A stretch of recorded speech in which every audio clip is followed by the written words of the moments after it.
Well, I'd been wanting to do a recessed bolt and what I call super slope version of the Hilux N70 KUN26 I've been wanting to do that for a while.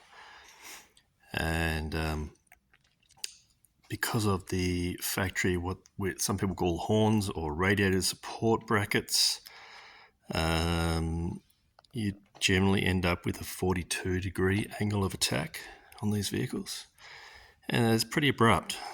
And so it kind of tends to, well, there's a risk of it crashing into the terrain rather than sliding over it. And this design takes that angle to 30 degrees, which is big difference. It's kind of really what you want, that kind of angle. So what I'm talking about here is this angle here of the front plate as it approaches obstacles. If it's too upright, like that, then it tends to crash into things. Where if it's like this, slide over them.